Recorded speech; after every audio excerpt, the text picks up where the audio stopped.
This morning we went and chased one of Australia's iconic bread and butter fish, and that's good old humble flathead. So I'm going to show you how we prepare those flathead using the Victorinox knives. So it's important you only take what you need, and today I've only kept 3 fish, just enough to feed the family.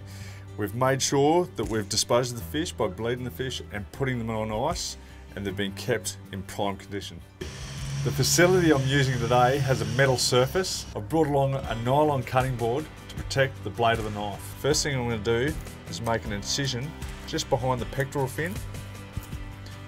I'm going to take that all the way up to the bottom of the neck. I'll turn the blade of the knife, and as I turn the blade of the knife, you'll feel the rib bones against the blade.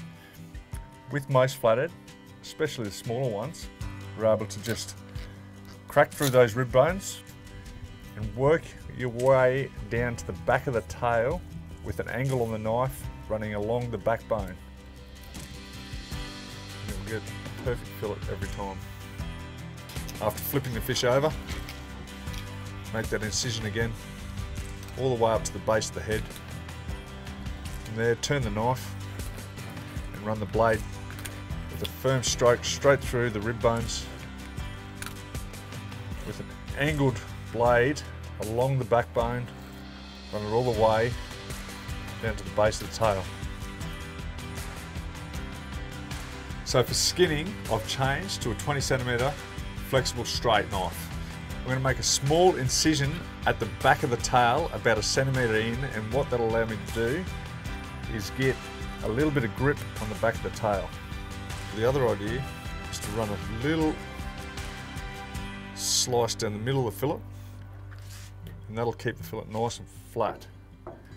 Use the flexibility of this long 20cm blade to run along the skin and the cutting board with an angle all the way to the end of the fillet.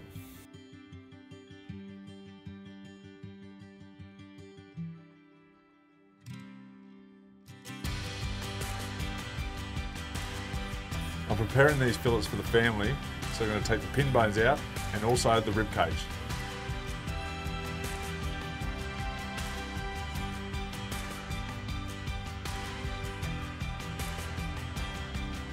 Well, there you have it, a nice fresh feed of flathead. Anyone in Australia can do this. It's accessible right across the country. One last thing before we go is make sure we clean all the table down. This is a public facility, and I want to make sure that I'll leave it good for the next person that comes along. I'm going to bag this fish up right now, throw it in the esky, go home and cook a beautiful fresh feed of fish for the family.